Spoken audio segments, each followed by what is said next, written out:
So a warm welcome to everybody from wherever, from both ends of the world, if I may say so, from Perth or close to Perth, Australia, to the farthest actually in the east at the moment. I would say it's probably a place in Canada. I'm not exactly sure what the name of your town is. David, please help me. Montreal works just fine. Is Montreal good to go? I'm on the island of Montreal in Quebec. Okay, good. So, yeah, warm welcome to everybody. I sincerely hope you're well and in good spirits, obviously. And today we have the pleasure. It's our third actually virtual meetup of the Big LPM Idea community series. To welcome Todd Hutchison. Thanks for staying up in Australia, in West Australia to be correct. And so it's great to have you actually, Todd, and you will actually in a couple of seconds actually just briefly please introduce yourself. And the same warm welcome goes out to Helga, an esteemed also old colleague and friend actually now based in the UK, but we share some sort of common roots in terms of our heritage or where we originally came from. Helga will also actually, together with Todd, actually share a couple of interesting insights today, while Todd will actually focus on the team aspect of legal project management. Helga will look at the differences, but also the opportunities that lie in the differences between actually law firms and actually in-house departments applying LPM techniques and methodologies. And for those who have not actually been with us before, this is your session. So therefore, please ask questions, please step in and interact. This is not meant to be actually a front presentation show. And as I say, you can also use the chat. The chat is open. Otherwise, we record the session. Recordings will then actually be posted on YouTube. For those actually who would like to share it later on, we try to cut it a little bit, but we will not edit it. So if you want to actually make any statements, please bear in mind it's not Chatham House rules. It will be public, but you're more than familiar in times like these with the general principles of how we run these kind of sessions. So yeah, without further ado, over to you, Todd, and thanks for having you. Thank you, and welcome everyone. It's great to have you all online.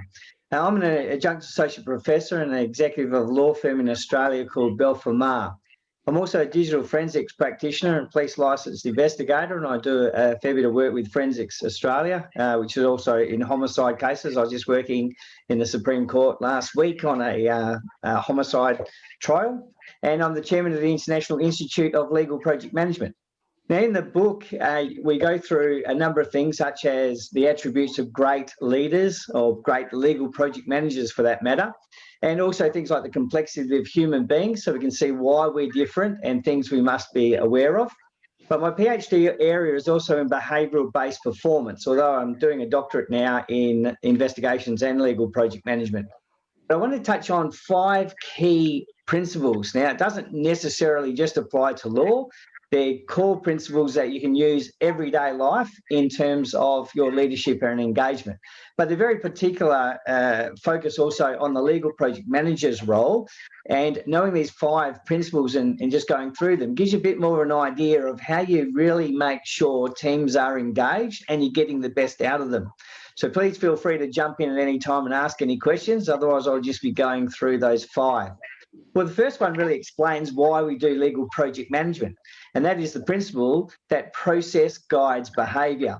And David from Gimbal in Canada knows quite well from process improvement that when you've actually got everything documented, you've got your process maps and you're looking at improvements along the way, you can see that actually then guides behaviour. So if you've got a new intern or a new junior lawyer joining the firm, and they may not have dealt with a particular matter that the firm specialises in.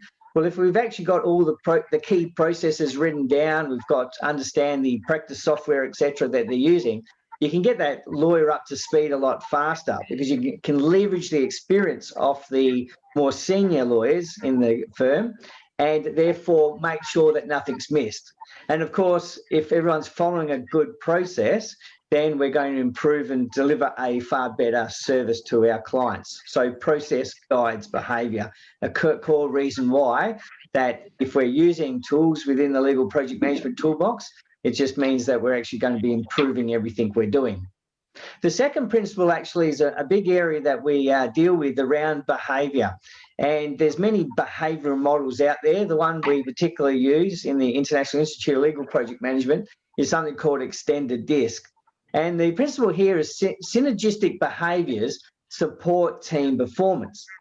And behaviour profiling these days has got so accurate that you can actually see even what areas of law you're more suited to.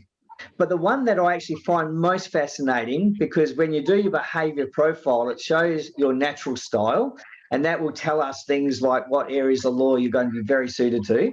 But it also tells us your adapted style. And by seeing your adapted style, we can see where things are working and clearly where things aren't working for you. So we can actually up your performance. Behaviour kind of tells us everything from whether you're an introvert or an extrovert, or you're people-focused or you're task-focused. And the combination of your style that largely makes the way you approach work and the roles that you're going to be very good at, and it starts explaining those things. But that becomes very important when you've got a senior lawyer and you're trying to get legal support and trying to match who's the best person for them. It also indicates, for example, and this is the best thing that I love going into, but I won't go into in this short session, is it actually tells us which areas of business development each lawyer is better at. Because as you can appreciate, a lot of lawyers don't like the concept of doing the business development, and they like the practice of law. But as you get senior, and what we're expecting of the modern lawyer is actually they're bringing work into the firm. And some people don't like going to networking events, but there are other options. But interestingly, when you get someone's behaviour style, that actually indicates what they're best at in terms of doing business development. So this is like the fast track for a firm, because there's not one solution for each as the team as a whole or individuals collectively. It actually comes down to their actual unique behaviour style. But in the book, we go into the other elements that make you complex, from your personal knowledge and expertise, your communication style, and of course, the one that trumps actually everything is your values and beliefs. And because we basically say our thinking impacts our behaviours and actions, that give us our results. So if you want to change your results, it's largely about going back and changing your thinking. So when you look at it, you might have the best qualifications, the best lawyer in the firm, the best of everything, but you've got a bad attitude. And because of that bad attitude, that lawyer will therefore not take on the behaviours and actions that are going to make him, her, or the firm successful. So we very much go back and say, looking at behaviour styles tells you so much about yourself, where you can more, what neuroscience calls, get into flow. And you might know flow more as I'm in the zone. And what neuroscience has proven, when you're following your natural behaviour style, you're using least energy. And therefore, if you're going home exhausted every day, and it's not because you're doing long hours or shift work, but you're going home pretty exhausted, that typically tells us you're not living your natural style. In fact, you're doing something opposite. And that's where, by doing behaviour profiling, you can see where your natural style is compared to what you're doing. But we find that quite insightful in terms of helping people understand where they need to align their own focus areas and specialisations in the law. The third principle actually is people always act with positive intent. Now, what does this actually mean? People always act with positive intent. When someone does something strange, odd, weird, just know that this positive intent means there's a benefit in their behaviour. And even the extreme cases, if I give you the example of how these rules apply to everything, if you look at the extreme case of suicide, suicide's not obviously a pleasant topic, but a person obviously is in an odd state of mind to be able to want to take their life. But the principle that people always act with positive intent indicates that there must be some benefit in their state of mind at the time to actually take their life. And of course, the benefit typically is I want to get rid of the pain, don't want to be a burden, end all the suffering. So understanding that when you've got any of your team members doing something strange or odd, or particularly the client, go back and look at what the benefits are of that behaviour. Basically, take away the benefits, you actually change the behaviour. So when I go in to look at cultural issues within, say, a law firm, I look at things that aren't working and I go, why are they doing that? We look at the benefits, change the benefits, you actually have an impact on the behaviour of the group and individuals. So people always act with positive intent. In fact, I believe that that will make you a far better leader because we're less judgmental when we realise that people actually are acting sometimes on their personal interest over the firm's interest, but they're doing strange things for a reason. Just like hiding stuff, there must be a benefit behind hiding mistakes. Well, clearly, if they're hiding a mistake, they're not going to get in trouble. They can safeguard their reputation. They're not going to have to pay for it. So you can see that even that scenario, we can actually look at why they're doing things and then go about trying to change the way we train them. So when they come into the firm, they're acting more appropriately of what we believe is professional behaviours. The fourth one is actually quite fascinating because often when I go into a firm or other organisations, they keep saying we're having communication issues. And it's actually not really communication issues. Well, it is in a way, but it actually leads often to trust, loss of trust. But when you look at it, it never started with loss of trust. And what I'm really talking about is information flow. It's usually a lack of information flow. That means the right information going to the right people in the right format at the right time.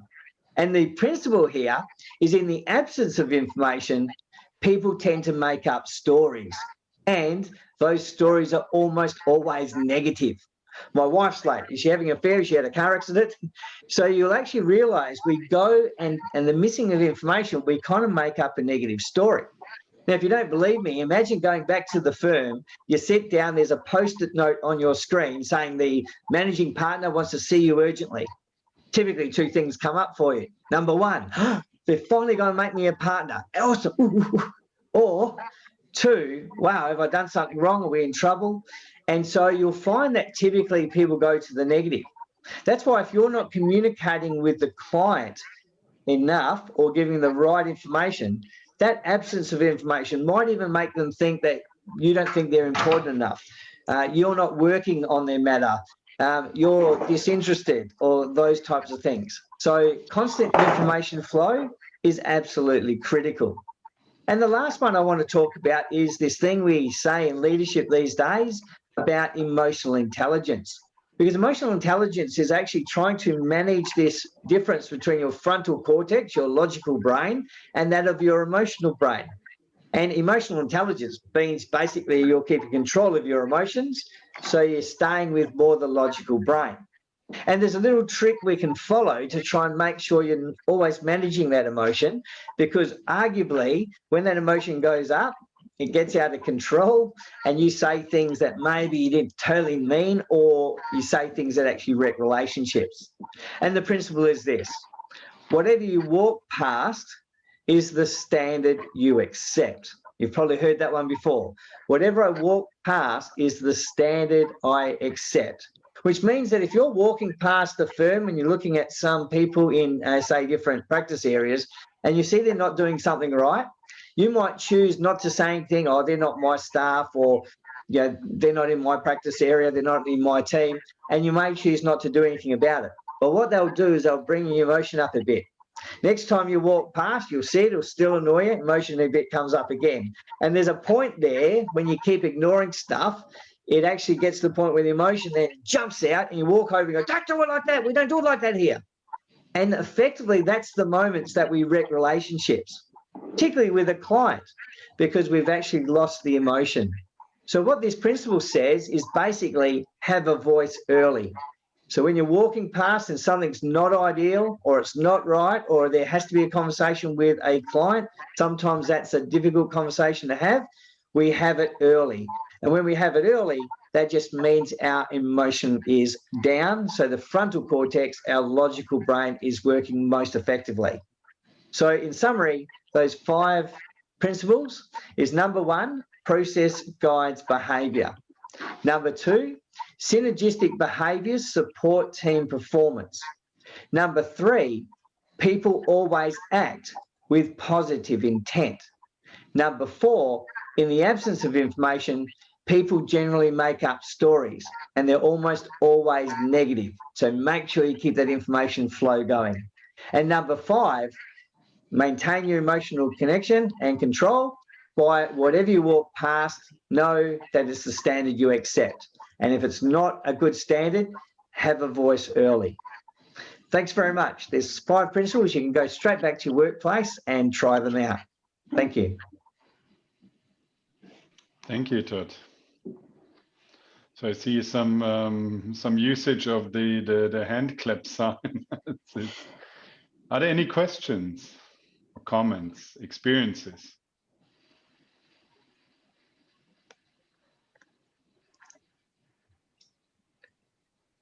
Hey, Ignaz, can you hear me okay? Yes, Kevin. And I also, Omolade and Marian, I see your hand signals. Yeah, Kevin, please go ahead. Yeah, real quick, Todd, you talked about team formation and the profiling, the DISC assessment. I mean, I only know of a few firms who actually do pre-screening of folks. I'm wondering, is that maybe something more prevalent in Australia or in Europe, where you know, you are looking at a pool of talent, and before they even come to your firm or in-house legal department, you're putting them through an assessment that helps you understand if they're going to be the correct fit for what you're looking for, either in your firm or on a particular team. Is that something? That's exactly right. So yes, when you're actually doing a behavioural profile in a recruitment phase, you're trying to work out is what they're saying is relevant to what they actually do. Because some styles, you might remember the person that can sell ice blocks to Eskimos. That's a style in the DISC model that sits between the I and S. They'll convince you, they'll say all the right things, but when they get in, that's not necessarily what they actually bring to the table. So you can identify whether what they're saying and the areas of practice they're proposing to be in is actually aligned. But you can also, these tools also show you their stress profile, because sometimes you're inheriting someone else's headaches. It also shows if they know their job, if they're confident in their job. There's a lot of indicators in there. But it also tells us whether there's something not right. Now, if I give you an example, because you can also use it, by the way, when you're trying to match people in the team. So if you're trying to put a legal support, say a paralegal with a lawyer, you can actually match them to get maximum performance. But I'll give you an example where we had a client who said, "Oh, we know this person. They're top in the, they're top in the game. They're well known, industry known. So we won't bother about doing a profile." But then they said, "Oh, actually, it's probably good practice. We should just check it out." Anyway, cutting a very long story short, when I got the profile, it was showing some really unusual things. And that allowed us to start drilling in to suss out what that was, because they were clearly well known in the industry and they were very good in the industry. But what we found out later by checking out what was unusual, what was very strange coming through the profile, is somehow they became a meth addict. And because they had become a meth addict, they'd actually started to go off the rails. So we hadn't heard that in the industry because they had kept their head down. But because they were actually on drugs, then that meant they were no longer the person that we actually had thought you were engaging. Now, if you hired someone like that, you've now inherited headache and an issue. So the cost of doing behaviour profiling is so small to make sure not only are you bringing the right person in and what they say is who they say, but also are you putting him in the right job and are you putting him in the right team? And when you've got them in your firm, how do you support them the most? Because the tool I actually use is called Extended DISC, and that's a tool that comes out of Finland, but that was the only one that the university allowed me to use as part of a PhD, because it also shows what they've developed, what they are developing, and it also shows where they shouldn't waste their time developing. So if you came, Kevin, and said, "I'm thinking about putting this lawyer onto this course," by looking at the profile, we can give a very direct answer whether that's going to be a good use of money and time. And if it's not, don't do it. Actually send them over on this course and send that person. So a lot of people are actually starting to look at it. And to answer your question, there are people that have been around for over 20 years purely doing profiling with lawyers. So it's not an Australian thing. It's actually probably more relevant outside of Australia, what I've found. But a lot of people are using it. And what I have found is once they've actually got a profile and they've got a good person that can give them the insights on how to read it and use it, then they start using it for their whole firm and every recruiting process. But certainly it hasn't become a standard practice. And some people use other psychometric tools. But I found the behaviour one aligns us to tell them up front which area of law they're suited to, which roles they're going to be suited to, and most important now, what business development area are they going to be best at? Thanks for your question.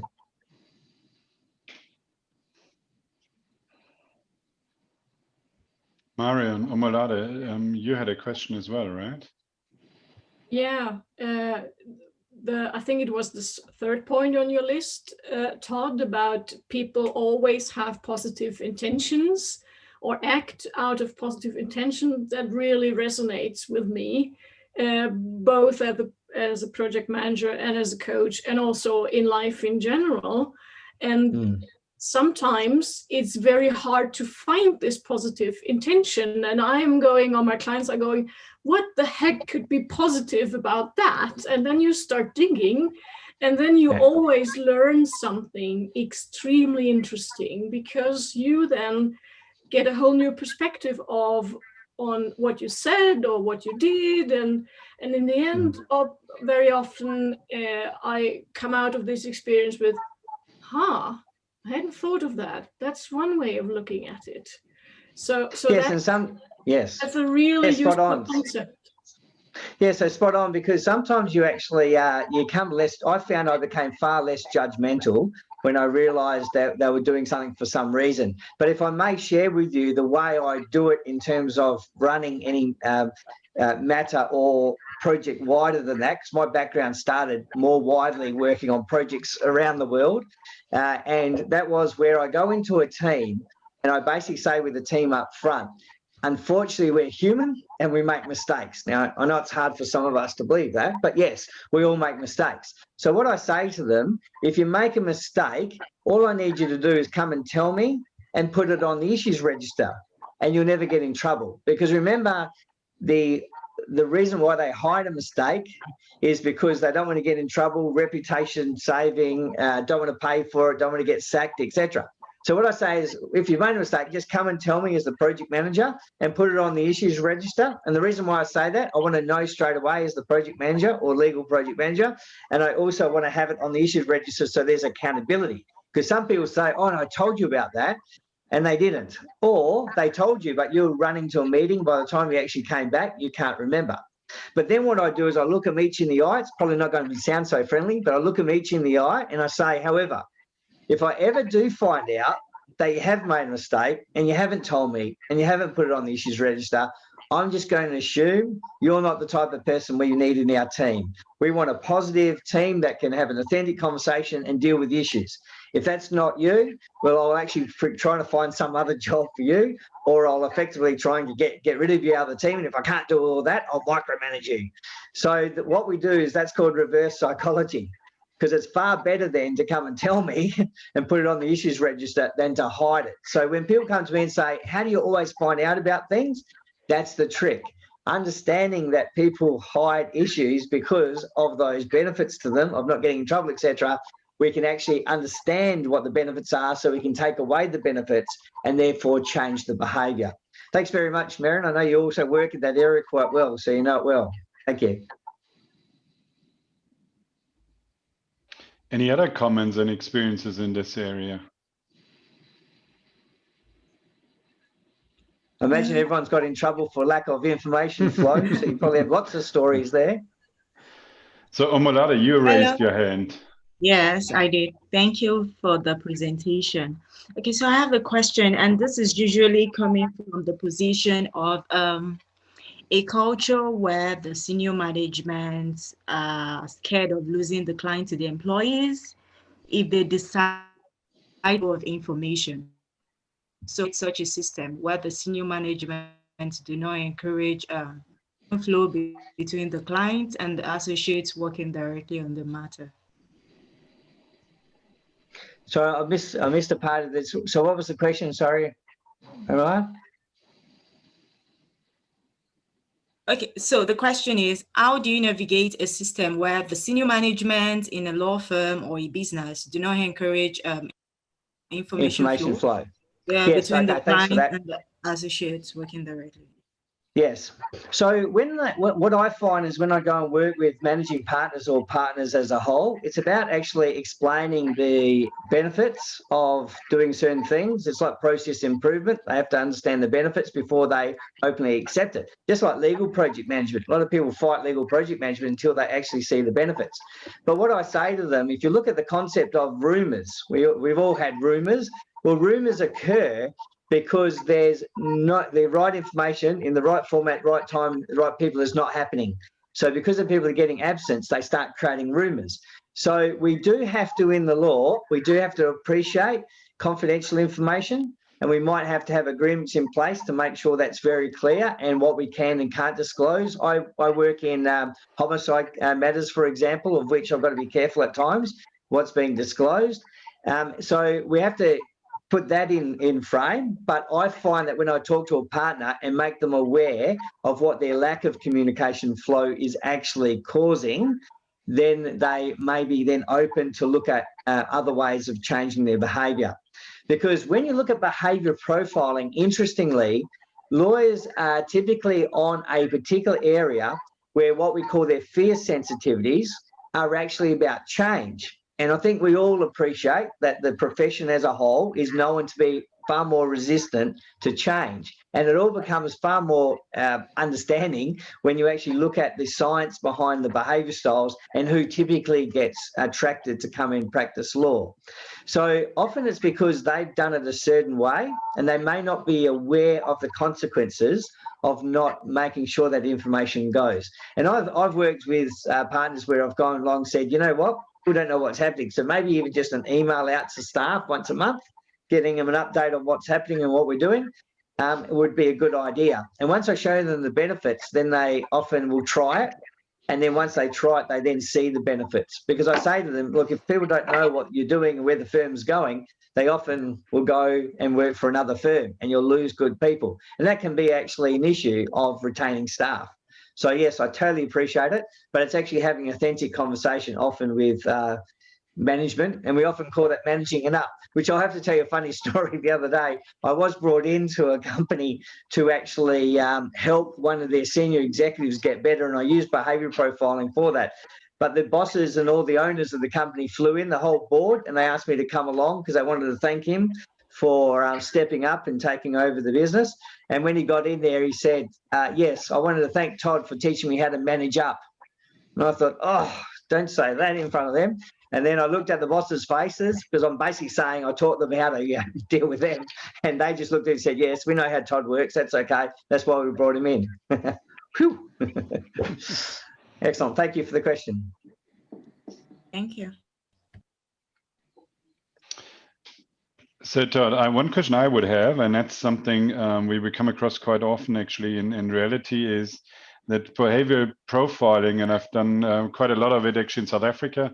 I mean, to your point, Kevin, I think it's an Anglo-Saxon thing, to be honest. I mean, it's not too popular in continental Europe, and I stand to be corrected actually by colleagues.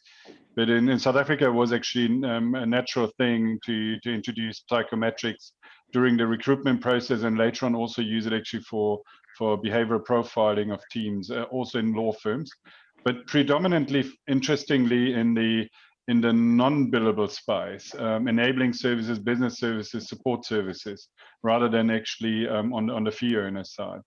But that was actually one part of the story. The second part was really about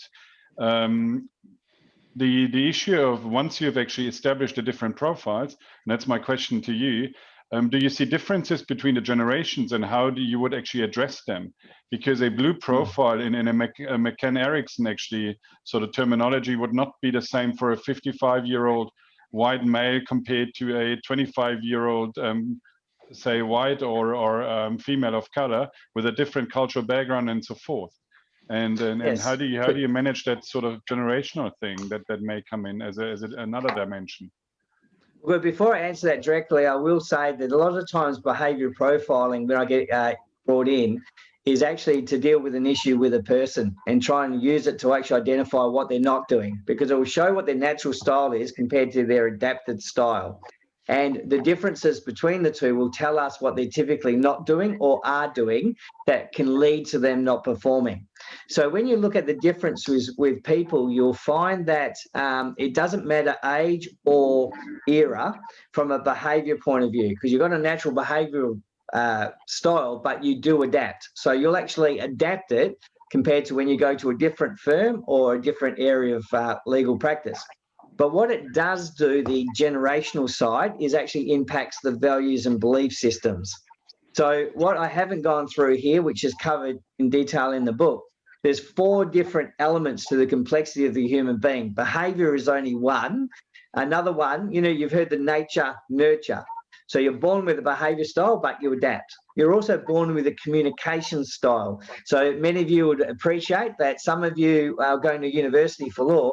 You actually like to watch things and learn because you're visual. Some people wanted to hear the stories, which were auditory, and some people had to do stuff, which is a feelings person called kinesthetic. So both of those two we're born with, but we adapt. Above the line is what life experiences brings to us. One is our personal knowledge and expertise, which effectively is your area of practice of law and your experiences in law and your actual maturity in the law and expertise and knowledge. But the one that trumps everything is values and beliefs, because that actually, if you remember I said before, that impacts our thinking. So when you get a different generation, they've actually been brought up being exposed to different things. Like the latest generation, very technology savvy. So if you want to fix something, grab your 6-year-old, give them the device and they'll fix it. But I know that there's managing partners out there that still do not touch a computer, to my shock, which still have legal secretaries doing all the work. So that completely goes, obviously, with that generation going out. So what you're really talking about there is impacts from their values and belief systems. Now, values and belief systems include culture, includes religion, and of course, attitude comes in there. So whilst the behaviour gives us insight to what their potential is, the values and belief is often the one and the most difficult one to identify going into recruitment of a job. So often we say we hire you because we can see your behaviour style, we can see your knowledge and expertise. We just dismiss you because you're not aligned to our firm. Your values are different. And so hence the values and beliefs kind of trump everything. Thank you. Hey, real quick, let me add on to that, because I'm trying to, is this profiling that goes on either during recruitment or whatever stage, is there, I mean, you would have to have, or you would want to have, I would believe, profiles of everyone in your firm or everyone in your in-house legal group to show comparables or comparison. So, if I'm recruiting, say, 20 or 30 new attorneys, I want to know who are they most like at this stage in their career. So if you play this out over, say, 3, 5, 7, 10 years, if you're profiling, you already have the profiles of everyone in your firm or in-house group. And then as you're adding people and as people progress through their career, you can almost map out their training, their development, and who they most likely are going to end up looking like potentially. I mean, people change, right? So Absolutely, but the base comparison to your existing pool. Yes. So, for example, the D, the driver that get it done, they're very ambitious. They like to move up to partner as soon as possible, and they often want to own the firm or be an equity partner. So they generally will chill out as they get older. They're like a speedboat when they're young, and as they get older, they realise that the success relies on team. So that speedboat, they have to keep turning around and just checking if the person's still on the skis. Because as a young person, they're just like a gun-ho, and then they realise it's a different game. But really what it does show us, and this is the real interesting bit, is if you had an area of practice of law where you go, these guys in here, they're great. What's their style? Because when we go and hire, we want similar to them. So I've actually been engaged often to go in and say, this job, these 2 people are ideal. what's their behaviour style? Is it different than the other guys? And we go in there and then we actually recognise, yes, they've got some traits that are far better off in the law in terms of practicing in that area. So what we then do is you can craft the advertisement to actually attract that style. And so hence you're trying to speed up your success even through your actual recruitment process. As an example of that, if you wanted you didn't want someone that wasn't very detailed, you would actually start talking about the detail and the compliance, and so that would scare off the others. So therefore, you can actually craft it to get rid of the ones you don't want, and then bring in the ones that you've actually found are most suited for that particular practice area. So very good question, Kevin. And of course, if anyone has any further questions, you can certainly contact me at todd@iilpm.com, and I'll happily have further conversations with you. Great. Thanks a lot, Todd, and very insightful, as always. So, Thank you. As Todd said, you can always reach him anytime. So Australians seem to be used to actually just working around the clock. Yeah, very impressive indeed. And I'd love to actually take on you mentioned a lot actually, the relevance of communication, but also actually the way you approach certain things in terms of taking certain angles. And I think that takes us directly actually to Helga. And Helga Butcher, based in London for a long time now. And Helga, you've seen a lot, if I may say so, in a very sort of almost cheesy way.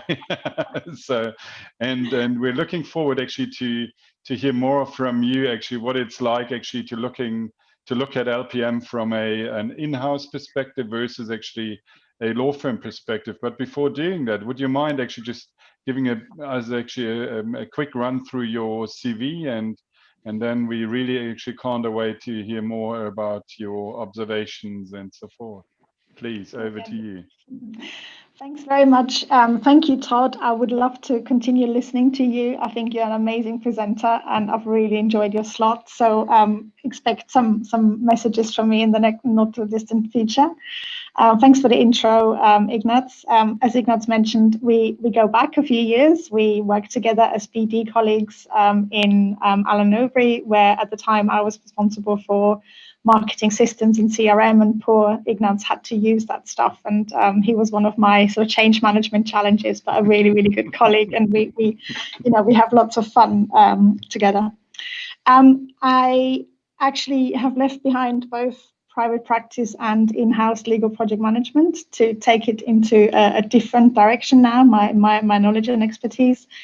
This is week 4 of my new role as Director of Legal Project Management at law tech startup Law Advisor.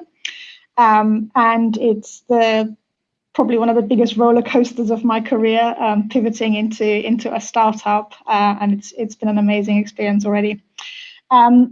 So Ignaz kind of approached me when he, got the sort of go ahead for the book idea as well, because I've seen legal project management both from a law firm perspective, having had a background in CRM and program and transformation management.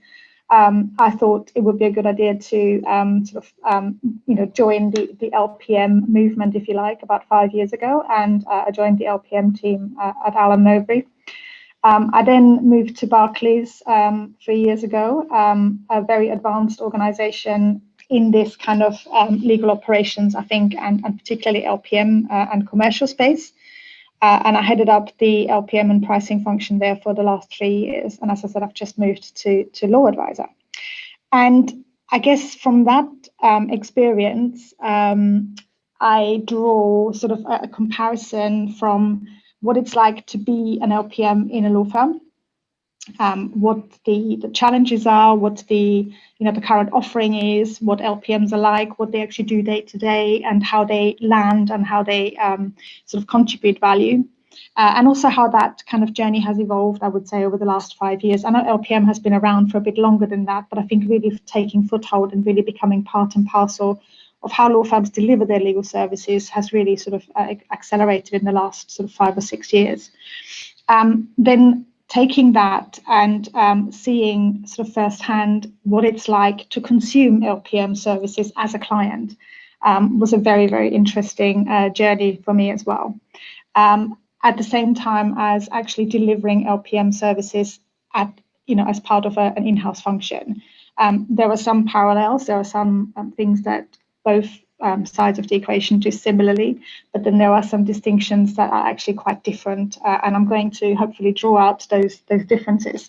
And then the other thing I wanted to do today was just kind of put it out there in terms of where I think the future of legal project management services is, what we as a community of LPMs and experts need to do in order to manifest and embed and fully elevate our services as well, and professionalize what we do and really make it a sort of distinct profession in its own right. I think it's, we're a long way there already, but I think there's still a little bit of give there and a bit of development that we need to go through. So I joined A&O, as I said, 5 years ago. I jumped in to the deep end at the time. I joined a team that was in relative startup mode. My colleagues came from various backgrounds, including finance, IT, and myself from a sort of change management marketing perspective as well. They had already tried and tested the approach on a very, very large matter, and so therefore they had buy-in from the managing partner at the time, which with any change program, as you all know, is absolutely fundamental, having that real buy-in and support from the top, and therefore having the permission, if you like, to roll out a new service offering as well. We were a small team at the time, and as I said, I sort of jumped in at the deep end, managing a complex, high-value, fast-paced IP patent litigation matter with a very, very demanding partner. And I think even beyond the comparison of in-house versus law firm LPM, moving into legal project management, because sometimes I think we get challenged as to, while we're making a big fuss over legal project management, what's so different about our kind of art compared to other PMs. And I think what hit me immediately was the fact that as a legal project manager, you don't necessarily have control over the outcome of a matter. Yes, as Todd was saying, being really good at kind of understanding the scope, managing the delivery of it, being a really good communicator, pulling the whole thing together and giving the client comfort and reassurance that it's all being managed efficiently is really, really important. However, what I did find was that it could be the judge, it could be the partner, it could be the legal representation of the other side who ultimately determine the shape and outcome and direction of a case, of a matter, rather than necessarily the project manager. And as I said, I think the art of our kind of service is in actually enabling that development of the case to function as well as possible. The team that I joined at A&O was not specialized at the time, so we were a central function, and then we would work with partners and clients as the new work sort of came in. A&O were very good as well, I think, at actually developing a toolkit very quickly. So they had all sorts of resources available, both for LPMs, but also for the lawyers working on complex matters. And they also invested quite heavily, not just in actually building up a team of experts in the LPM function, but they also quickly saw that actually giving lawyers some basic project management skills elevates the service delivery offering for a firm as well. So I was involved in delivering some training and actually devising training as well. And I think that continues to be a need as well. So in addition to their excellent technical skills that lawyers need, what they also need is kind of bedside manners, as in they need to know how to talk to a client, how to be proactive, and how not just to promise that at the outset when you talk when you talk to the client as part of the maybe pitching process, but to actually continually generate that sort of comfort and that control over a matter as well. I think that's a really important learning from my perspective. At the time when I sort of first set out on my LPM journey, the take-up of the service was patchy at best, I would say. I think the industry has come a long way in the last 5 years. I don't think we adapted quite as quickly as maybe we had to with the pandemic now. You know, it wasn't a matter of weeks and suddenly everybody was converted and therefore fully invested in using legal project management principles. But we've certainly come a long way, I think, in the last 5 years. I think today, as clients, if a law firm hasn't thought about deploying LPM best practice or indeed a team of experts, it actually puts you at a competitive disadvantage. And I think law firms would lose out on new work by not actually having at least thought about it and adapted as well. That's just my opinion. I would love to hear from my colleagues here to see what other people think in this about this as well. So the relationship at the time between lawyers and LPMs was challenging, I think, in the fact that lawyers just didn't know what to do with LPMs. So we had to sort of establish ourselves, we had to sell ourselves, and we had to prove ourselves throughout the life cycle of a matter, but also beyond that, because repeat business wasn't necessarily guaranteed. Compared with an in-house function, that's quite different.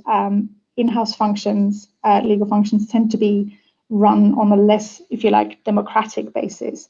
And so therefore, offering a new service and deploying a new service is less challenging in a sort of change management perspective, in that lawyers are sometimes told what to do and they are more compliant in that respect as well, which makes the job of introducing a new service easier in that sense. The role of the LPM at the time was really around wrapping matters with proper project management tools and principles. So it was about, putting plans together, making sure that the budget was in place, making sure that new team members were onboarded properly, that there was governance around the whole structure as well. Depending on the client and also depending on the partner, LPMs could be anything from a glorified personal assistant through to actually a project being actually and working as a project manager.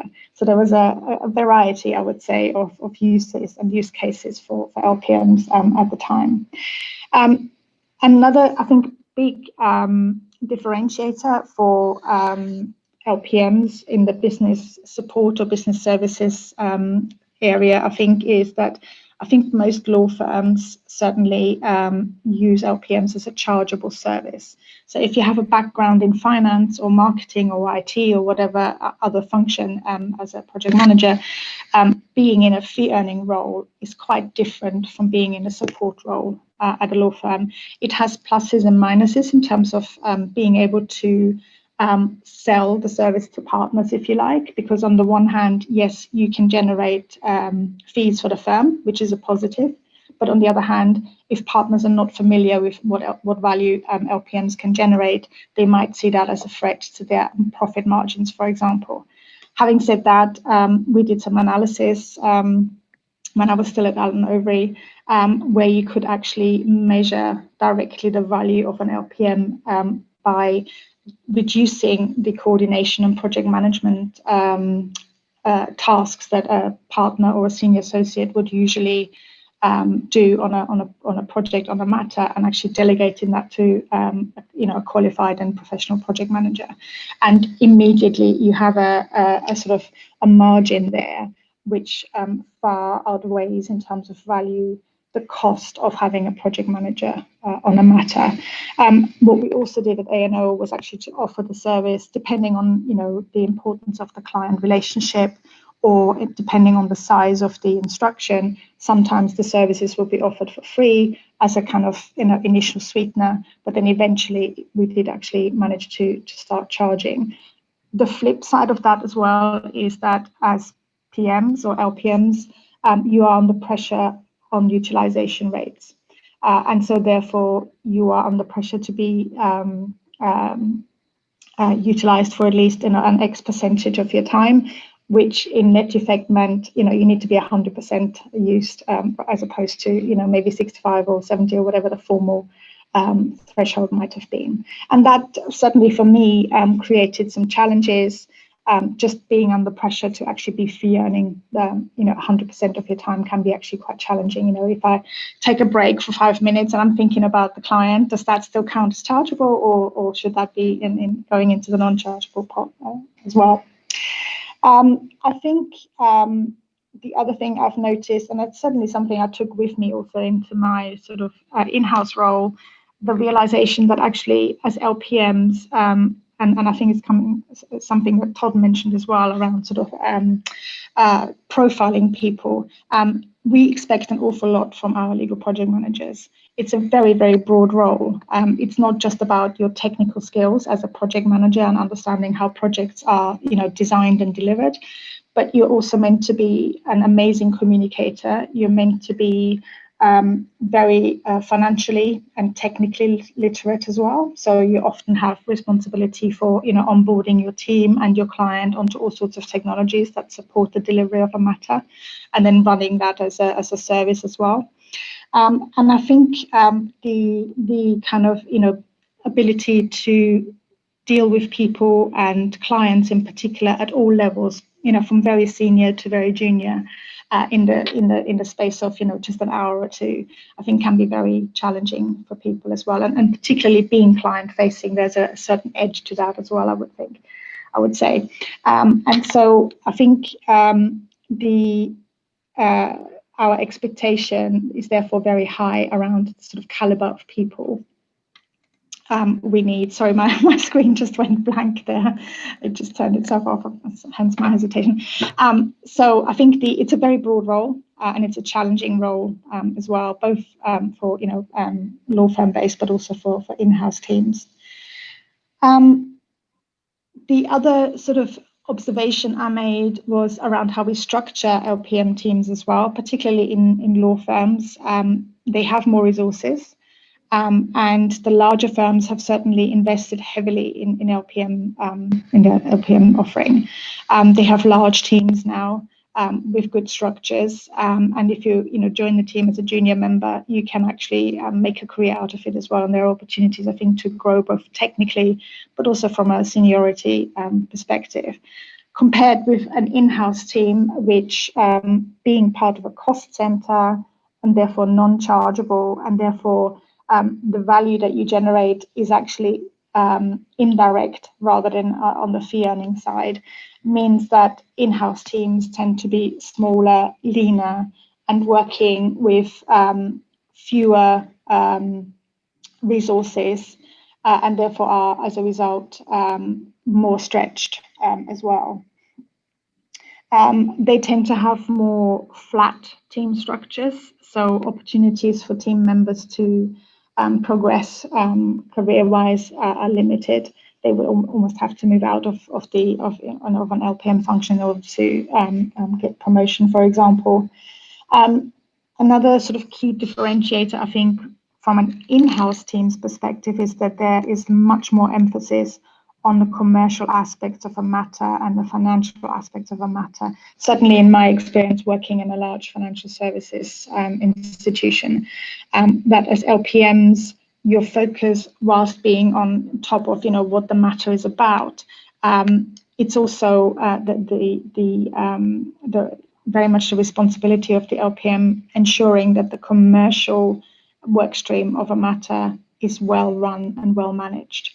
And that means making sure that budgets are accurate, that scope is clear, that assumptions are clearly defined, and risk registers are kept, but also any sort of mitigating approaches are actually logged and properly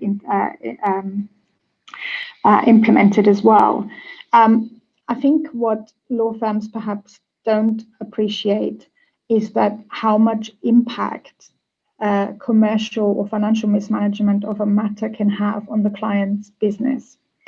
The experience that I had at Barclays, for example, meant that if a project was $1 million or $2 million or whatever the amount might be coming in under budget or above budget, actually had a material impact on the bank's profit and loss.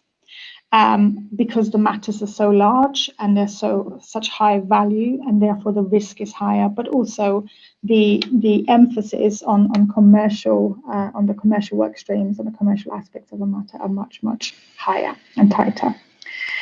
I think another key difference I found working in an in-house team is the fact that the relationships between lawyers and LPMs is very different. I think in a law firm to this day, and Todd, correct me if I'm wrong, or maybe some of my peers here, but certainly in a law firm, there is a certain kudos to being a lawyer and being fee earning and client facing, and therefore, they are the sort of the main, if you like, obviously fee generators as well for the firm, and therefore there's a certain kudos with that. In an in-house team, LPMs and lawyers are more on an equal footing. They're more equals. And the LPMs are very much regarded as experts in their fields, and therefore really supporting the lawyers in delivering the matters successfully. Lawyers in corporate businesses do have commercial responsibilities as well, and so therefore the LPMs make their lives a lot easier in that aspect. And so therefore the relationship between lawyers and LPMs in-house, to my mind certainly, and in my experience, is a very positive one. It's very much one of collaboration, true collaboration, and support and respect as a result of that as well. I think we're looking at sort of similarities between law firm and in-house LPM teams. Both of them struggle with the fact that LPMs are a scarce resource. We just haven't got enough of us, enough trained and experienced LPMs on the market just yet. And so therefore, anybody who's recruiting or trying to beef up their team struggles with that. I think we also struggle with the fact that where LPMs have come from lots of different backgrounds, the skills and the qualifications that they have are very varied. And so therefore, actually, drawing the line and raising the bar in that respect will really help the profession. Both in-house and law firm LPM teams are a scarce resource, as I said, but also that means they have to be selective in terms of the work that they can actually take on. So regardless of whether you sit in one or the other camp, you will need to be developing selection criteria for taking on more work. Yes, on the one hand, you want to generate new business, but on the other hand, we have to be selective, by the value of the and complexity sort of parameters that surround the matter as well. And yes, I would say that, but I've started working now in a law tech startup, but I think a lot of the work that we do is still underpinned by manual and resource and time consuming processes. And I think there's a real lack and there's a real gap in the market for effective and good technology to help us do our jobs better. And so my call or my kind of, request to us and to the wider legal sector as well is to collaborate more. A forum like this and something maybe even bigger to invite people who are interested in LPM in some shape or form regularly and have a sort of interactive discussion, I think is absolutely essential. We should do more of this. I get lots and lots of requests in this respect, and as you can see from Ignaz's event today, we can accommodate all these time zones, despite us being sort of all over the world essentially. I think we need to address the quality and the standards of the service that we provide. We have to be honest about how good we are at actually providing them, and maybe, think about some sort of common framework. I know some of us have looked at this already, but I think that definitely needs a bit of work. And then finally, I think if we get all this right, there's a real sort of positive outcome, both for the client, either corporates buying LPM services, as well as the law firms providing them. Because if you do your scoping well, if you do your job well, the law firm protects their income and their revenue, and it actually gives them a competitive advantage. And also repeat business, therefore growth. Therefore, you need to do less cold calling and business development, perhaps. But also, I think from a in-house legal team's perspective, having more clarity on scope, on costs, on delivery of matters, reduces the risk of the work that they give to external counsel, and so therefore improves the overall relationship between law firms and the buyers of the services. That's my piece. Thank you for listening. I hope you found it useful. Great and very refreshing insights, Helga, based on substantive experience and things you've actually come across in your professional career. So floor is open. I see a hand raised by Sarah. Or was there still actually the applause? Yes. Okay. And the system just actually, the screen froze. Hey, Ignaz, I do have a question for Helga, and it's around the structure, and it's what group do you reside in within your law firm? Is it the finance and accounting group? Is it practice management? Is it client development? And also, what is the size of your team? And I'll have another comment about allocating those resources you do have, and kind of the assessment of which clients in which situations get your resources. Yeah. So I think LPM teams reside in none of those groups actually that you mentioned, Kevin.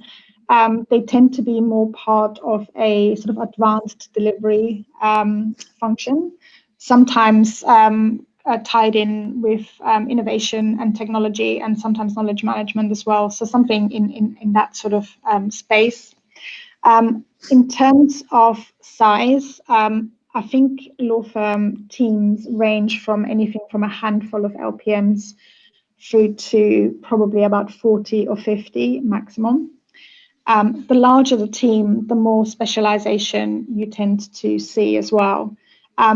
To my mind, I think having been on the buying side, on the client sort of receiving end of the services, I think there's a huge benefit in LPMs actually being familiar with how certain clients or at least certain sectors tend to operate, and therefore what their expectations are from the service that they buy from their law firms, but generally, but more specifically also LPM services.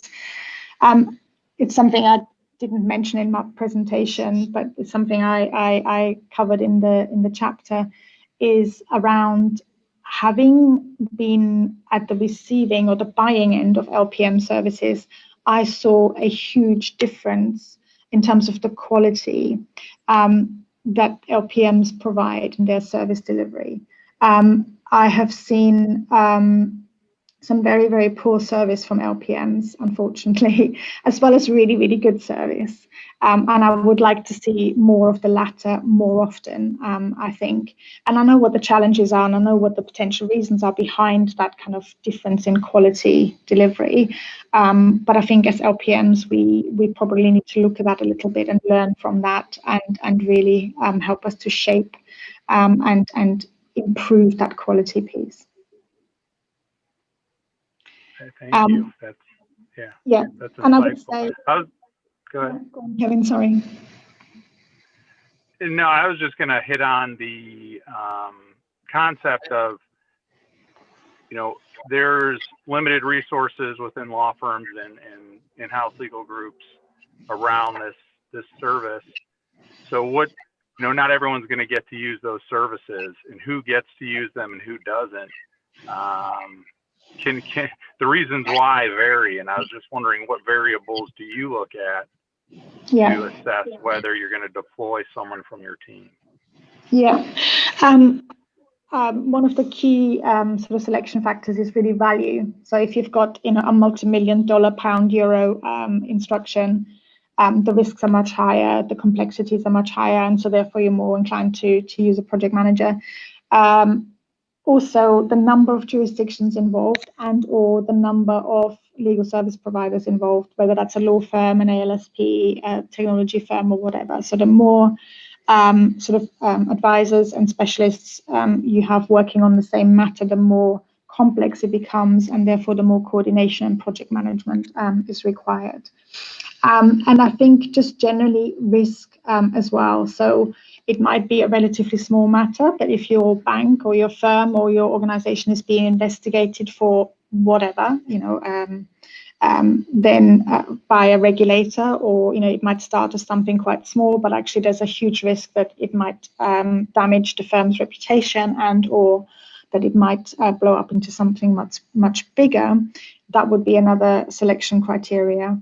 And then finally, I think where you've got certain teams who are, certainly in my experience in working in a bank, some legal teams were naturally quite good at sort of, project management. And then there were others who were commercially much less savvy, much less experienced, and much less confident. And so therefore, we would sort of provide more support to those groups as well. And we also delivered project management, not necessarily just on one big project. Sometimes LPM really lends itself really well to a sort of portfolio management approach as well. So you might have, high volumes of relatively low value instructions, but actually, if you look at that in combination, you actually get quite a meaty program of activities, which again lends itself really well to project management.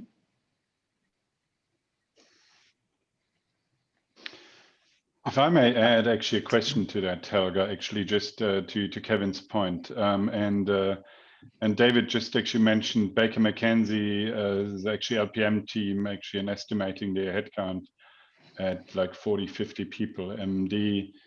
One of the things I noticed, and I put this out there actually for sort of for you to challenge is, and the LPM sitting in in-house legal teams have a clearly defined role, and it's quite clear they serve a purpose. The purpose is properly and concisely actually outlined, and they will be allocated. Now, if you're actually sitting in a law firm and you tend to be actually a great person in terms of your skills and you've proven yourself a number of matters, you may end up also being entrusted with process management projects, eventually some knowledge management. So there's a constant actually risk of actually being reallocated to stuff that's not necessarily legal project management anymore, but anything else. And that's causing sort of distress in a very different environment. So would you say the observation is sort of valid, or would you actually have a different perspective on this one?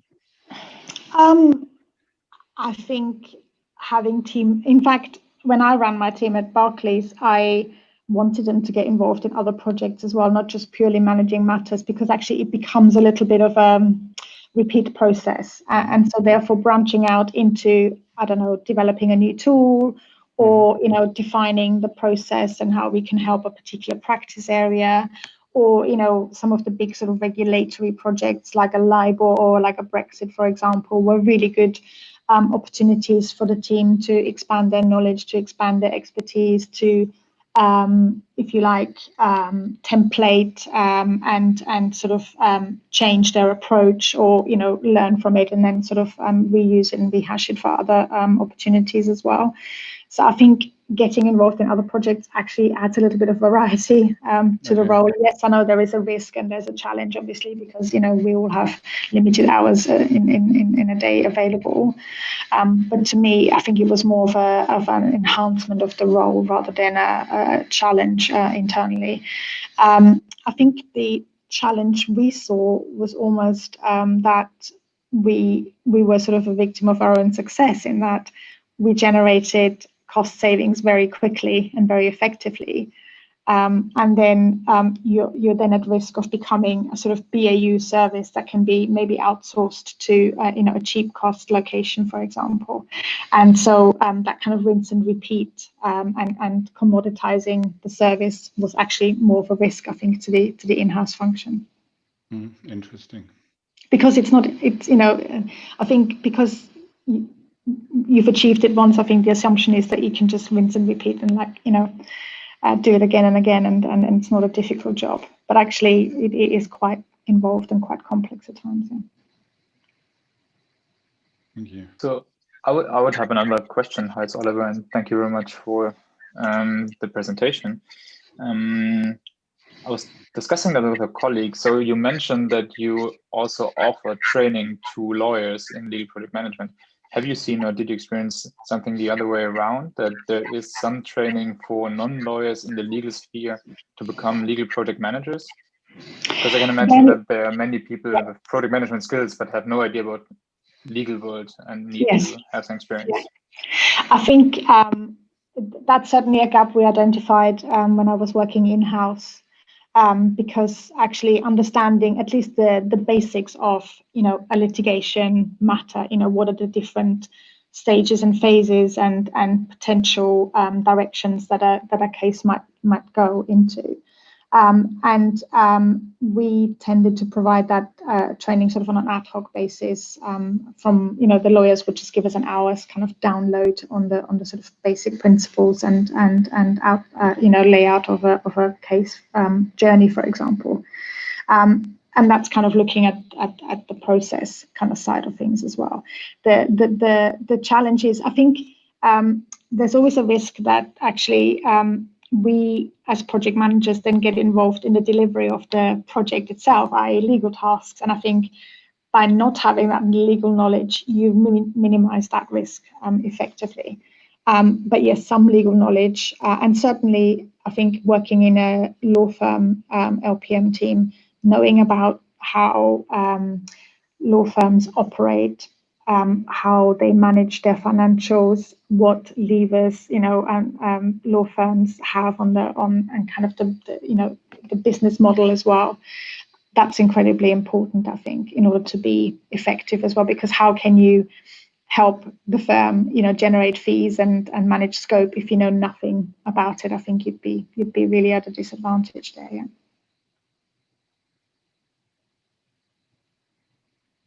Maybe something. I'd like to add something there. In my experience, it seems to be easier to train people from the legal sphere in project management than project managers in legal background, and that's probably because project management it's codified. There are certain skills, we know what we're talking about, but with the field of law, there is so much that's unwritten that you have to absorb by osmosis. So what some of my clients had good experience with is, for example, sending a couple of paralegals or assistants to project management training, because they have already lapped up all these unwritten rules. And then you give them a proper legal project management training and a certification, and then they are good to create value. Yes. So, I was gonna comment. I was going to agree with Marianne wholeheartedly, and would love to hear what you think, Helga, as a former practicing attorney and as general counsel in an in-house capacity of a publicly traded company for almost half of my practicing career. I find that a great source of future LPMs are well-trained, highly qualified, experienced paralegals, but even administrative assistants or legal assistants. I used to have as a rule of thumb in my world, I would much more happily hire a 20-year qualified practicing administrative assistant over a first, second, third, fourth year qualified attorney, because he or she, as the administrative assistant, had been doing the work usually for a high caliber partner for decades and could do the work better than anybody else, probably better than the partner. That's a really interesting observation, David, and I wholeheartedly agree. Interestingly, we at Barclays, because we were quite a lean team, we relied quite heavily on secondments from law firms into the LPM team as well as into the legal team more widely. And I had an excellent experience with a paralegal who joined the team and absolutely aced it. So yeah, totally agree. And I think also, I think one of the jobs we have as a community is to actually promote the career of LPM more. And you're absolutely right. I think paralegals and recent graduates are a great source, I think, for actually, bringing younger, the new generation into the profession as well. And it's a perfectly valid, I think, career choice. Yeah. And if I might add to that, it helps law firms solve another problem, because the career possibilities for legal assistants or paralegals are very limited. Okay, you can become a team leader, but then that's the end of the line. Whereas as an LPM, you can go much longer. So there is the pool that we need to get more really good legal project managers. Yeah. And it can be a logical progression, a training progression. We have a client on the West Coast of the US, an AmLaw 100 law firm, and they've just started to create a mid-gap level between executive assistant and the paralegals, and they call them executive legal assistants. And they really fulfill a growing quasi paralegal project management role without having formalized the construct and the training. They're using internal knowledge to train their people, as opposed to going to an ILPM or otherwise to train their people. But it absolutely needs to be a force that we expand on, which is, this is a recognized career with proper credentials, offering a defined sort of educational path and career trajectory. And one of the things I think we don't do well enough is tap into our most experienced paralegals, administrative assistants, and ask them to, first of all, capture their knowledge, and then ask them to transfer that knowledge to incoming LPMs who may be consummate. They may be accidental LPMs in the legal context. They may come from industry outside and they understand LPM in a different industry and context, but they need to be sensitized to the legal environment, and you can use the existing support resources that are there to help tool up and train those people. Yeah, I second that wholeheartedly.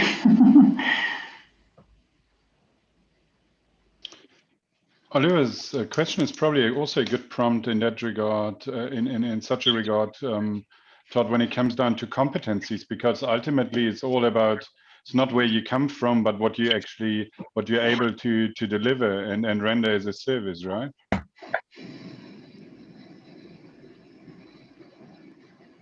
Yes, that's correct. In fact, there's a global team as part of the International Institute of Legal Project Management currently working on across multiple countries on the competency model to enhance what's actually happening and what are the competencies from a junior lawyer up to a managing partner.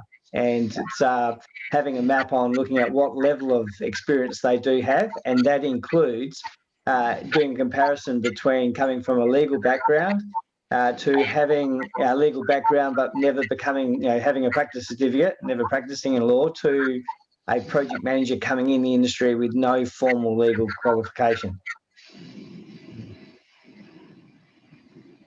It's actually something I've been working with a bunch of law firms here as well, Todd. Maybe we should catch up on that. We've been looking at a competency framework for legal project managers from junior right through to sort of more experienced level as well. And as I was mentioning earlier, the sort of broad spectrum of skills and expertise you need to survive in the industry. Yeah. Awesome. Cool. Any other comments? So we got 6 minutes left, and I Excellent. take advantage of those 6 minutes by simply giving you a quick overview and who's actually going to join us next week. And Kevin, you're on the phone. You will we will have the pleasure to listen to you and Lan about task codes and KPIs. An interesting topic because, as we all know, LPM is not an esoteric actually discipline, but rather about actually delivering results. So Kevin and Lan will actually give us provide us some insights and what we can actually do about it. Actually, hopefully also 1 or 2 tricks that we can apply in our practical day-to-day routines. Followed by Dries Cronier from South Africa. So we again actually go global from the US to South Africa. Dries Cronier is actually a startup founder and also managing director of Deep Learning Cafe, and he will talk about unstructured data and how to actually integrate actually search and data extraction into legal project management and the legal profession as such, or the legal sort of practice as such. And then last but not least, colleagues from SmartWorkCard, Christian and Julian actually will talk about workflows. So really something we will also hear from Karen Dunn-Skinner in January, why actually process management and project management will come together.